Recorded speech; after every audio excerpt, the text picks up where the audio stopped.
SSC 2024 তোমরা যারা 2024 সালে এসএসসি বোর্ড পরীক্ষা দিবা, তোমাদের ইংরেজি প্রথম পত্র রিয়ারেন্স এসে থাকে কত মার্কের জন্য ভাইয়া? 8 মার্কের জন্য রিয়ারেন্স এসে থাকে।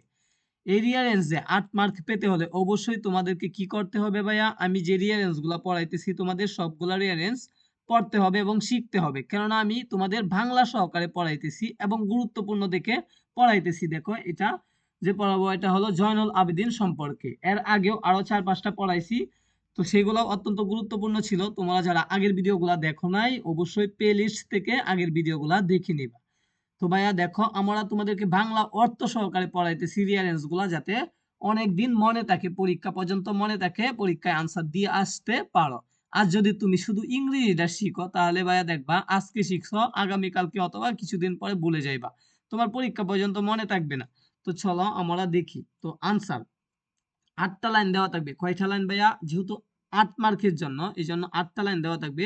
8টা লাইন এলোমেলো দেওয়া থাকবে, ঠিক আছে? এই এ নাম্বার লাইনটা প্রথমে হবে না, ঠিক আছে? এখান থেকে তোমাকে খুঁজে বের করতে হবে প্রথম লাইনটা কোনটা হবে। দেখো এখানে প্রথম লাইনটা হবে ডি নাম্বার লাইনটা। তো ডি নাম্বার লাইনটা প্রথমে হবে এই যে এটা। তো এইভাবে তোমাকে খুঁজে খুঁজে এলোমেলো লাইনগুলোকে টিক করতে হবে। তো দেখো 1 2 3 4 5 6 7 8, এভাবে তুমি 8 পর্যন্ত লিখবা একটা করে। তো লিখলে এরপরে কি করবা? যে লাইনটা প্রথমে হবে খুঁজে অনের ঘরে লিখে দিবা। এর পরের লাইনটা অনের ঘরের লাইনের পরের লাইনটা যেটা হবে সেটা 2 এর ঘরে লিখে দিবা। এরপরে যে লাইনটা হবে এটা 3 এর ঘরে লিখে দিবা। তো আশা করি তুমি বুঝতে পারছো। তো এখন আমরা দেখো প্রথমে বাংলাটা শিখবো ভাইয়া, এরপরে ইংরেজি এবং বাংলাটা শিখবো। বাংলাটা মনোযোগ সহকারে চলো আমরা এখন পড়ি। তো প্রথম লাইন হবে জয়নুল আবেদিন বাংলাদেশী চিত্রকলার প্রতিকৃত হিসেবে বিবেচনা করা হয়। জয়নুল আবেদিনকে কি করা হয়? চিত্রকলার প্রতিকৃত হিসেবে বিবেচনা করা হয়। এরপরে এইচ নাম্বার লাইনটা দেখো, তিনি অসাধারণ প্রতিভা সম্পূর্ণ একজন শিল্পী ছিলেন এবং আন্তর্জাতিক কীর্তি অর্জন করেছিলেন। তিনি কিন্তু আন্তর্জাতিক কীর্তি অর্জন করেছিলেন এবং প্রতিভা সম্পূর্ণ একজন ব্যক্তি বা শিল্পী ছিলেন। এরপরে দেখো এ নাম্বার লাইনটা হবে। তো এ নাম্বার লাইনটা, কে বাংলাদেশের শিল্প চর্চা বলা হতো? কে? জয়নুল আবেদিনকে বাংলাদেশের শিল্প চর্চা বলা হতো, যার অর্থ শিল্পের মহান শিক্ষক। হ্যাঁ, যার অর্থ শিল্পের মহান শিক্ষক কাকে বলা হয়তো? জয়নুল আবেদিনকে। এরপরে দেখো এফ নাম্বার লাইনটা। এফ নাম্বার লাইনটা দেখি, তিনি ঢাকার প্রথম চারুকলা বিশ্ববিদ্যালয় প্রতিষ্ঠা অধ্যক্ষ ছিলেন। কে ছিল? জয়নুল আবেদিন ঢাকা চারুকলা বিশ্ববিদ্যালয়ের প্রতিষ্ঠার অধ্যক্ষ ছিলেন। এরপরে দেখো ভাইয়া ই নাম্বার লাইনটা হবে। 2 নাম্বার লাইনটা কি হবে? তিনি 1969 সালে নবান্ন ও ফল উৎসব প্রদর্শনী আয়োজন করেছিলেন। এরপরে দেখো ইর পরে হবে জি নাম্বার লাইনটা। জি নাম্বার লাইনটা কি? অর্থটা কি? প্রদর্শনীটিতে পূর্ব পাকিস্তানের দরিদ্র তুলে ধরার জন্য 65 ফুট লম্বা স্কল ব্যবহার করা হয়েছিল। এরপরে বি নাম্বার লাইনটা হবে। তো বি নাম্বার লাইনটা দেখি, এটি পাকিস্তান শাসনের বিরুদ্ধে অসহযোগ আন্দোলনকে আরো তীব্র করে তুলে। এরপরে লাইনটা হবে ভাইয়া কোনটা?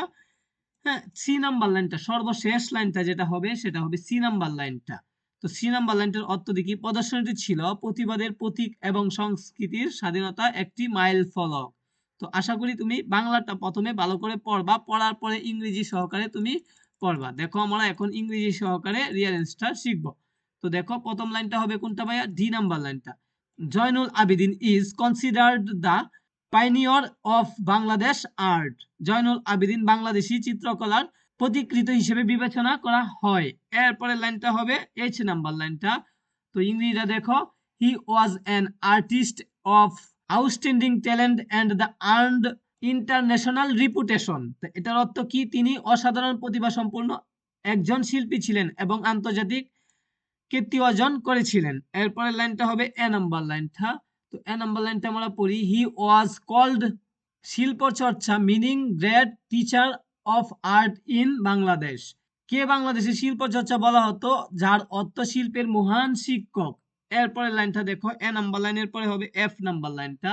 তো এফ নাম্বার লাইনটা, he was the founder principal of the first art school in Dhaka. তিনি ঢাকার প্রথম চারুকলা বিদ্যালয়ের প্রতিষ্ঠা অধ্যক্ষ ছিলেন। এরপরে এফ এর পরে হবে ই নাম্বার লাইনটা। ই নাম্বার লাইনটা আমরা দেখি, he organised the Nabanna exhibition in 1969।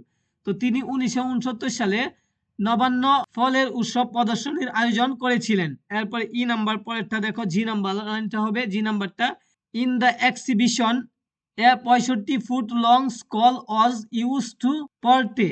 এটার অর্থ দেখি, প্রদর্শনীর পূর্ব পাকিস্তানের দরিদ্র তুলে ধরার জন্য 65 ফুট লম্বা স্কল ব্যবহার করা হয়েছিল। এরপরে জির পরে হবে বি নাম্বার লাইনটা, বি নাম্বার লাইনটা আমরা দেখি, it intensified the non cooperation movement against the Pakistan regime. এটি পাকিস্তান শাসনের বিরুদ্ধে অসহযোগ আন্দোলনকে আরও তীব্র করে তুলে। এরপরে বীর পরে সর্বশেষ লাইনটা কি হবে, সি নাম্বার লাইন। তো সি নাম্বার লাইনটা আমরা দেখি, the exhibition was symbol to protest and milestone for culture freedom. প্রদর্শনীটি ছিল প্রতিবাদের প্রতীক এবং সংস্কৃতির স্বাধীনতার একটি মাইল ফলক। তো তোমরা এভাবে রিয়ারেন্স গুলা বাংলা সহকারে শিখে ফেলবা। এর পরবর্তীতে যদি আরো গুরুত্বপূর্ণ রিয়ারেন্স থাকে সেগুলো আমরা পড়াবো। অবশ্যই চ্যানেলটা সাবস্ক্রাইব দিয়ে রাখো। সকলকে ধন্যবাদ।